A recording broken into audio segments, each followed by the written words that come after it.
नमस्कार, morning call में आप सबका स्वागत है। मैं हूं हेमंत भाई। आगे बढ़ने से पहले आइए देख लेते हैं इस वक्त की हेडलाइन। अमेरिकी बाजारों में गिरावट, डाउ जोन्स करीब 200 पॉइंट लुढ़का। अगले महीने ब्याज दरें बढ़ने की आशंका के चलते सहमा बाजार फेड के मिनट्स पर आज रहेगी सबकी नजर। एशियाई बाजारों की भी कमजोर शुरुआत। बाजार बंद होने के बाद यूनाइटेड बैंक ने पेश किए कमजोर नतीजे। ग्रॉस एनपीए 13% के ऊपर पहुंचे। बालाजी टेलीफिल्म्स भी घाटे में आई, लेकिन महिंद्रा हॉलिडेज के शानदार नतीजे, मुनाफा 3 गुना बढ़ा। और आ जाएंगे पीएनबी और कॉरपोरेशन बैंक के नतीजे। जेएसडब्ल्यू स्टील और टाटा कम्युनिकेशंस के नतीजों पर भी बाजार की रहेगी नजर। एसबीआई अपने 5 एसोसिएट बैंक्स और महिला बैंक का करेगा मर्जर। सरकार से सैद्धांतिक मंजूरी मांगी, लेकिन कर्मचारियों ने किया विरोध। कहा शुक्रवार से जाएंगे स्ट्राइक पर। सीएनबीसी आवास की खबर पर लगी मुहर। लंबे इंतजार के बाद कैबिनेट मंजूर कर सकती है सिविल एविएशन पॉलिसी। बदला जा सकता है 5/20 रूल। और ग्लोबल क्रैश टेस्ट में फेल हुई 5 भारतीय कारें। मारुति सुजुकी और एमएनएम ने दी सफाई। कहा हमारी सभी कारें भारतीय सुरक्षा मानकों पर खरी।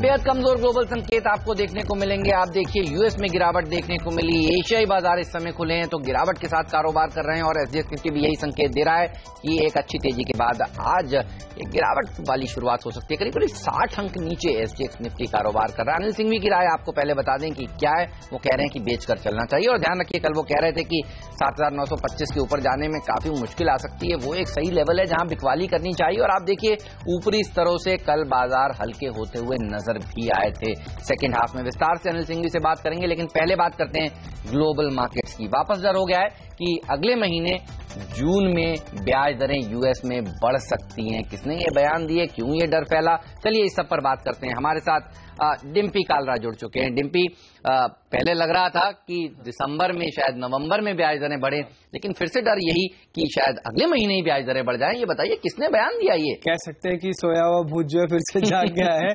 और ये जाग इसलिए गया है क्योंकि अगर आप देखें तो जिस तरह के अब तक इकोनॉमिक इंडिकेटर है, आपको ये चीज हमेशा ध्यान रखनी चाहिए कि इस समय प्रेसिडेंशियल इलेक्शंस की वोटिंग हो रही है, वहां पे कैंडिडेट चुने जा रहे हैं, तो वहां पे कोई भी बयान है उसकी अपनी मार्केट का जो रिएक्शन है वो काफी फास्ट आता हुआ दिखता है। अब आज फेड के मिनट्स जारी होंगे, लेकिन ठीक मिनट से पहले जो बयान सामने निकल के आया है उसमें साफ है कि हो सकता है जून या फिर उससे भी पहले आपको ब्याज दरें बढ़ती हुई दिख सकती हैं। यही एक चिंता की वजह है कि मार्केट क्या पूरी तरह से प्रिपेयर है या फिर ये सिर्फ पॉलिटिकल स्टंट के तौर पर है या फिर ये चुनावी दौर चल रहा है उसको देखते हुए बयान आया है। तो आज की फेड के मिनट्स काफी हद तक डिसाइडिंग फैक्टर हो जाएगा कि क्या आज आने वाले दिनों में यानी कि जून के अंदर ब्याज दरें बढ़ेंगी या फिर सिर्फ एक स्टंट भरे हैं। तो बड़े इंपॉर्टेंट होगा आज की फेड की बैठक का मिनट्स देखना। लेकिन ये जो ब्याज दरें बढ़ने की बात है इसने काफी हद तक नर्वस किया था कल यूएस मार्केट्स को और वहां पे प्रेशर आता हुआ दिखा है। दूसरे इंपॉर्टेंट भी जो बात है यूएस के अंदर अगर आप देखें वहां पे कल 2-3 बड़े इंपॉर्टेंट आंकड़े आने थे, जैसे कि कंज्यूमर प्राइस इंडेक्स वो 0.4% बढ़ा। इससे थोड़ी उम्मीद ज्यादा की बढ़ने की थी।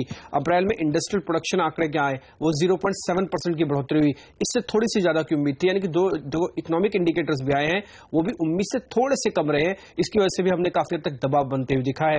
इसके अलावा अगर आप देखें अप्रैल में ही हाउसिंग स्टार्ट्स के आंकड़े भी कल यूएस के अंदर ही आए और वहां पे 6.5% की बढ़त आती हुई दिखी। ये आंकड़ा थोड़ा उम्मीद से बेहतर था, लेकिन कुल मिला के कल जो सबसे बड़ा रोल प्ले किया वो फेड के बयान ने किया और उसके बाद आज मिनट्स होंगे बड़ी इंपॉर्टेंट, जिसके बेसिस पर यह तय हो जाएगा कि आने वाले 2-3 दिन के अंदर यूएस मार्केट्स कैसे प्ले करेंगे।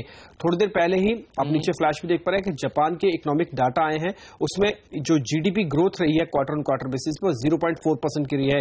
रॉयटर्स का अपना पोल ये कहता था कि 0.1% आएगी। तो उम्मीद से बेहतर जीडीपी के पहली तिमाही के आंकड़े जापान की तरफ से आए हैं। हालांकि अभी जापान लाल निशान में है, लेकिन उम्मीद कर सकते हैं कि जापान थोड़ा रिकवर करता है तो ग्लोबल मार्केट जो यूएस है और जो यूरोप में थोड़ा प्रेशर दिखाया वो काफी हद तक एशिया से इरोड हो सकता है। बिल्कुल, तो जापान का जो जीडीपी आंकड़ा है वो अच्छा है। देखना होगा जापान का बाजार और दूसरे एशियाई बाजारों को ये ऊपर ले जाने में मदद करेगा नहीं। बहरहाल आज देखिए इसीलिए जापान के बाजार में इतनी बड़ी गिरावट नहीं है, मात्र 12 अंक नीचे है, फ्लैट कारोबार कर रहा है। तो इस इवेंट पे आपकी नजर होनी चाहिए। डिम्पी, आप हमारे साथ बने रहिए, आपसे कुछ ही देर में जानेंगे कि टॉप 5 ट्रेडिंग स्टॉक्स कौन से हैं जिस पर नजर होनी चाहिए। लेकिन पहले चलते हैं अनिल सिंघवी के पास। Anil ji, good morning. कल आप कह रहे थे कि 7,925 के ऊपर जाना तो बहुत मुश्किल का काम होगा, बेचना चाहिए वहां पर। ये बताइए, जिसने कल बेचा होगा ऊपर में, उसको आज सुबह सुबह गैप डाउन में मुनाफा वसूल कर लेना चाहिए, पहला सवाल ये। और दूसरा, बाजार अगर गैप डाउन खुलता है तो ट्रेडर्स आज क्या करें?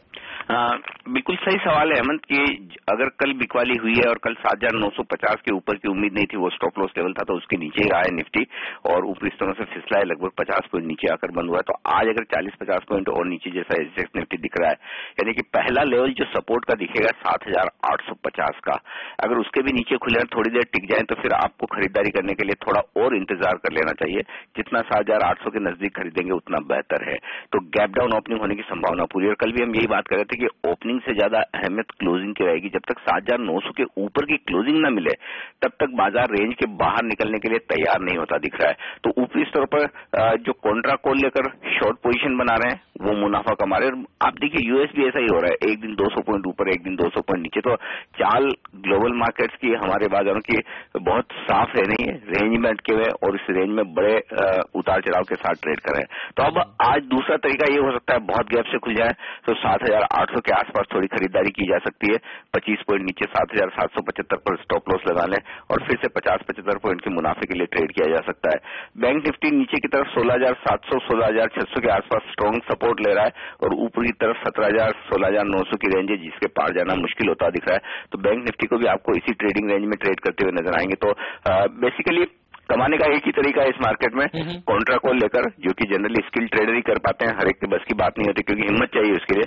तो आज भी तेज गिरावट हो तो फिर नीचे खरीदारी का मौका ढूंढना है 7,800 के आसपास। बिल्कुल, शुक्रिया अनिल। और अनिल कल कह रहे थे कि 7,900 के ऊपर क्लोज नहीं होगा तो दिक्कत की बात हो सकती है, और आप देखिए कल 7,900 के ऊपर क्लोजिंग आई नहीं है। आज गैप डाउन ओपनिंग हो और 7,800 का स्तर दिखे तो वहां पर आपको खरीदारी करने की चेष्टा करनी चाहिए। जापान का बाजार के ऊपर हमारी नजर बनी हुई है अच्छे जीडीपी के आंकड़े के बाद। देखिए अब ये बाजार थोड़ा सा सुधरने लगा है, हरे निशान में इस समय आता हुआ निक्केई पहली बार दिन में अब नंबर्स अच्छे आए हैं जीडीपी के। एक बार आपको फिर से बता दूं, 0.4% आए हैं ये जीडीपी के आंकड़े Q1 के। अनुमान लगाया जा रहा था 0.1% पर आएगा, तो बेहतर अनुमान से अच्छे नंबर्स और इसी का असर देखने को मिल रहा है। देखना होगा कि बाकी के एशियाई बाजार भी क्या जापान से क्यों लेकर सुधर पाते हैं या नहीं। ManasJaiswal.com के मानस जायसवाल एक और हमारे एक्सपर्ट जुड़ चुके हैं, उनसे पूछते हैं वो कैसे ट्रेड करेंगे। 50 अंक नीचे है एसजीएक्स निफ्टी। मानस, अगर इतनी गिरावट के साथ शुरुआत होती है गैप डाउन तो क्या करेंगे निफ्टी में आप? देखिए पिछले 7-8 ट्रेडिंग सेशन में एक बात तो क्लियर है दिखती है कि 200 दिनों का मूविंग एवरेज एक बहुत ही इंपॉर्टेंट सपोर्ट है। रही बात आज ट्रेड करने की, तो मैं समझता हूँ कि इंट्राडे के लिए नहीं, लेकिन अगर आपका टाइम फ्रेम 2 से 3 दिनों का है तब अगर ऐसी कोई गिरावट आती है 50 पॉइंट डाउन साइड निफ्टी पे ओपनिंग होती है तो मैं समझता हूँ वहां पर खरीदारी करनी चाहिए। 78 मिनट के स्टॉप लॉस रखें और मैं उम्मीद करता हूँ कि आने 2-3 दिनों में फिर से हमें रिकवरी देखने को मिलेगी और निफ्टी वापस 7990 के लेवल्स को टेस्ट करेगा। ओके, तो नीचे अगर बाजार खुलता है, काफी गैप डाउन खुलता है तो वहां पर खरीदारी करनी चाहिए। और पोजिशनल व्यू है मानस का। मानस, ये बताइए कौन से वो 2 स्टॉक्स हैं जहां पर आज आप बुलिश या बेरिश हैं? देखिए पहला तो एक्सिस बैंक रहेगा जहां पर बहुत ही clearly high top side bottom बन रहा है, तो यहाँ पर तो कभी भी कोई गिरावट आए तो आपको खरीदारी ही करनी है। तो यहाँ पर खरीदारी करने का रिकमेंडेशन रहेगा 489 का स्टॉप लॉस रखें, 520 के टारगेट रहेंगे। और दूसरा, कल हमने क्लियर इनवर्स सर्विस पैटर्न का नेकलाइन ब्रेक होते हुए देखा था अल्ट्राटेक सीमेंट में। यहाँ पर खरीदारी करें, वॉल्यूम अच्छे थे तो बिल्कुल यहाँ पर खरीदारी करनी चाहिए। स्टॉप लॉस 3190 पे रहेंगे और मैं समझता हूँ कि 3375 तक के टारगेट आने वाले 2 से 3 दिनों में अल्ट्राटेक सीमेंट टेस्ट कर सकता है। शुक्रिया मानस आपका इस जानकारी के लिए। तो अल्ट्राटेक सीमेंट पे तेजी करिए, गिरावट में खरीदारी की राय है। एक्सिस बैंक में भी गिरावट में खरीदारी की राय है। एक्सिस बैंक पिछले कुछ दिनों से काफी अच्छा प्रदर्शन दिखा रहा है। बाय ऑन डिप्स की रणनीति यहां पर आपको रखनी चाहिए। पूजा भी हमारे साथ अब जुड़ चुकी है और उनसे जानते हैं दूसरे एक्सपर्ट्स क्या कह रहे हैं। पूजा, तेजी के कॉल ज्यादा है या मंदी के आज? जी, 2 कॉल्स में आज तेजी की राय निकल कर आ रही है और एक में मंदी की। आशुतोष सारना ने ओएनजीसी में खरीदारी करने की राय दी है। 1 से 2 दिनों में इनका मानना है कि 215 के लेवल्स तक की तेजी देखने को मिल सकती है। इसके अलावा AK प्रभाकर ने banking counter city union bank में खरीदारी की राय दी है और इनका मानना है कि 101 के लेवल्स देखने को मिल सकते हैं। 95 का स्टॉप लॉस लगाकर चलने की राय होगी। और आखिरी कॉल में बिकवाली की राय आ रही है। हेमंत कपाड़िया ने अरविंद में बिकवाली करने की राय दी है। 297 के लेवल्स तक की गिरावट देखने की उम्मीद है। 306 का स्टॉप लॉस लगाकर चलने की राय। ओके, तो 2 तेजी की 1 बिकवाली की राय। पूजा, आप भी हमारे साथ बनी रहिए।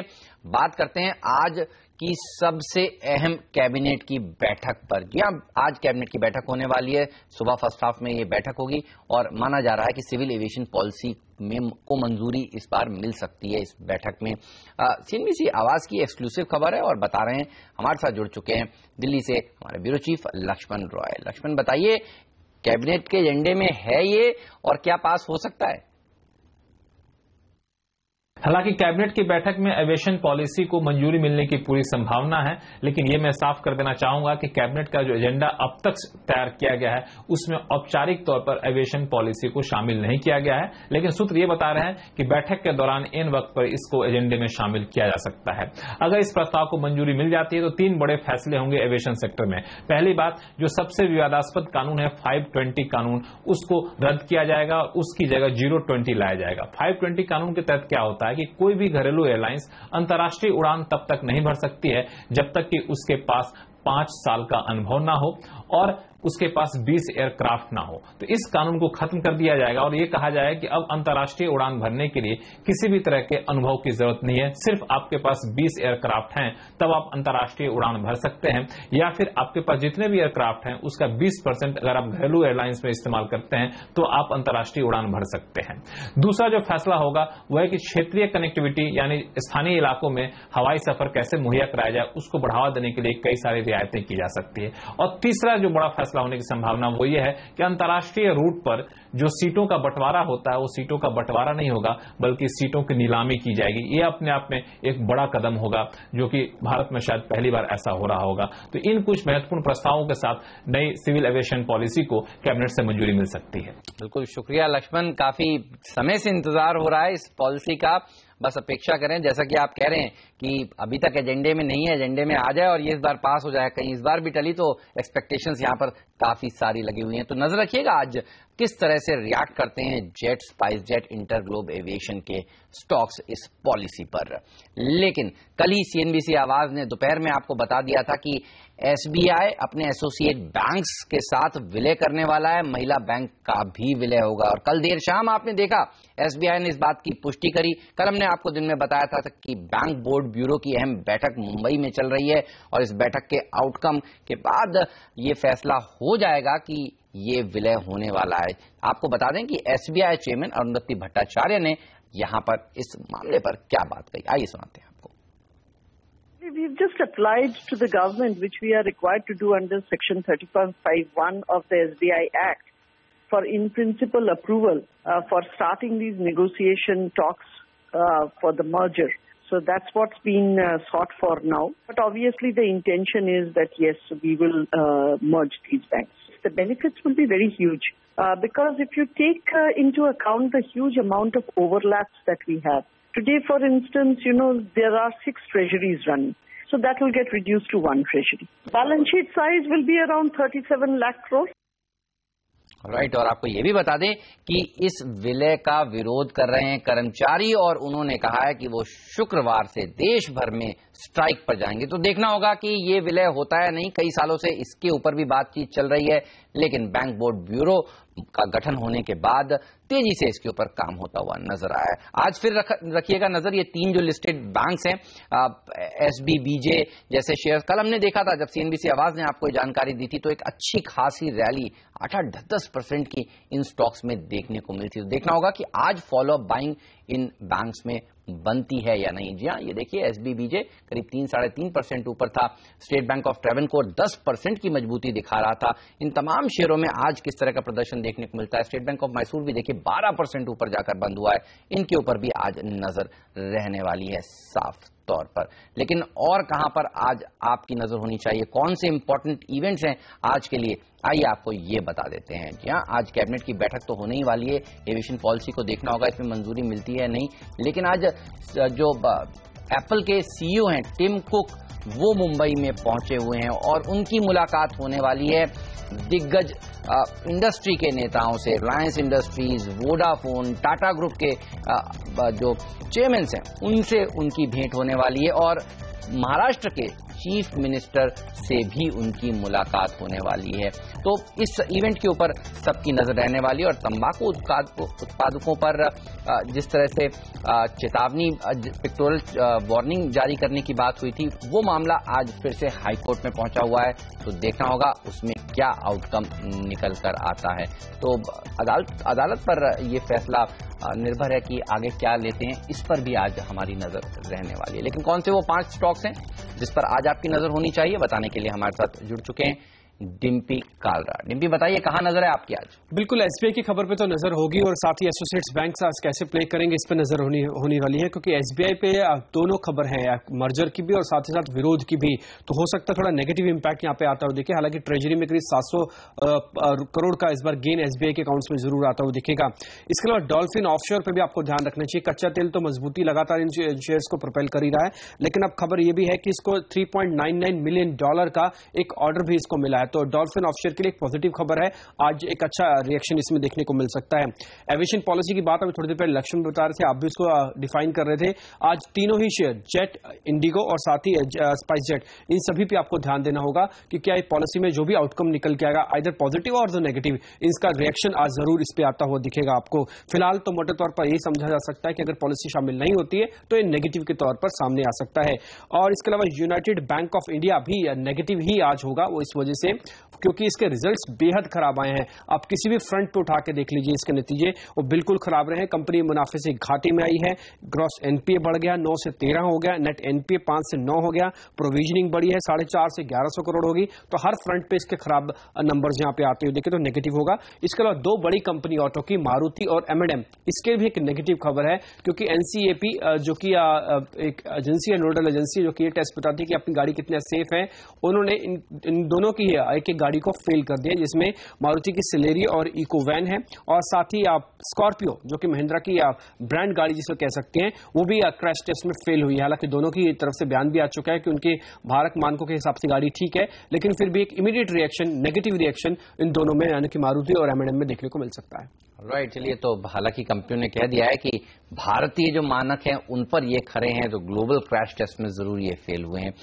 डिम्पी, आप हमारे साथ बने रहिए, पूजा आप भी हमारे साथ बने रहिए। एक छोटा सा ब्रेक लेकर फिर हाजिर होंगे और आपको बताएंगे कि आज पीएनबी के नतीजे कैसे आने वाले हैं, जेएसडब्ल्यू स्टील किस तरह के नंबर्स आज पेश कर सकता है, सीएनबीसी आवाज का अनुमान क्या है, ये सब जानेंगे ब्रेक के बाद।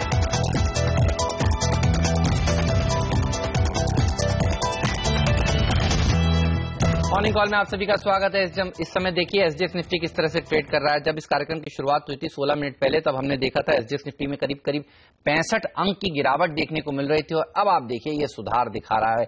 अब भी नीचे है, लेकिन 45 अंक ही नीचे है। ये नीचे लेवल से सुधार इसलिए देखने को मिल रहा है क्योंकि जापान का बाजार देखिए अच्छा प्रदर्शन दिखा रहा है, वहां पर भी एक रिकवरी देखी गई है क्योंकि जीडीपी के जो नंबर्स आए हैं वो बेहतरीन आए हैं। अब आप देखिए 0.5% ऊपर जापान का बाजार निकई आपको ट्रेड करता हुआ दिखेगा। लेकिन भारत के लिए आज का दिन इंपॉर्टेंट इसलिए भी है क्योंकि पंजाब नेशनल बैंक जैसे दिग्गज बैंक के नंबर्स आने वाले हैं और बैंक ऑफ बड़ौदा के बाद काफी सारे लोग डरे हुए हैं।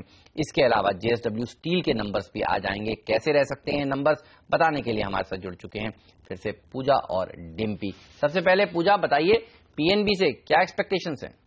पीएनबी से बेहद ही कमजोर नतीजों की उम्मीद है और Q3 में मैनेजमेंट ने पहले ही कह दिया था कि जो पेन है AQR का वो अभी पूरी तरह से पूरा नहीं हुआ है। Q4 में और भी ज्यादा दिक्कतें देखने को मिल सकती है। कुछ आंकड़ों पर अगर नजर डालें तो इस वक्त जो बैंक की आउटस्टैंडिंग रिस्ट्रक्चरिंग बुक है वो 35,000 करोड़ के आसपास है, वहां से काफी ज्यादा स्लिपेजेस देखने को मिल सकते हैं। Q3 में ऑलरेडी 18,000 करोड़ के स्लिपेजेस देखने को मिल चुके थे, इस बार वो और बढ़े हुए हो सकते हैं। प्रोविजनिंग बैंक की एलिवेटेड लेवल्स पे हो सकती है, जिसका की असर कंपनी के अर्निंग्स पे देखने को मिलेगा। हमारा अनुमान है कि इस बार करीब 50 करोड़ के आसपास का नेट लॉस देखने को मिल सकता है।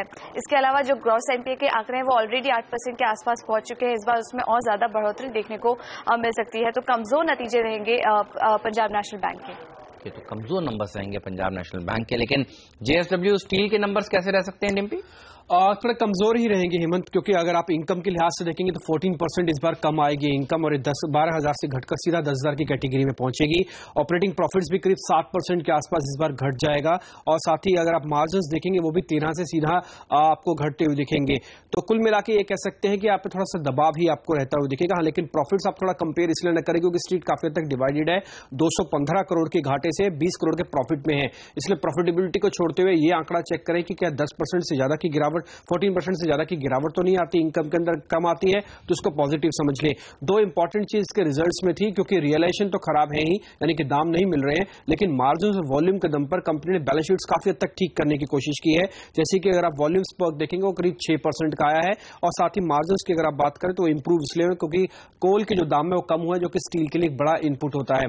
तो कुल मिला के रिजल्ट्स में थोड़ा नेगेटिव रहेगा, लेकिन नेगेटिव कितना इस पर ज्यादा डिपेंड है और मार्केट उस पर रिएक्शन ज्यादा देगा। बिल्कुल, शुक्रिया डिम्पी, पूजा, आप दोनों का समय निकालने के लिए और आज इन नतीजों पर बात करने के लिए। लेंगे एक छोटा सा ब्रेक के बाद कमोडिटी और करेंसी बाजार पर होगी नजर।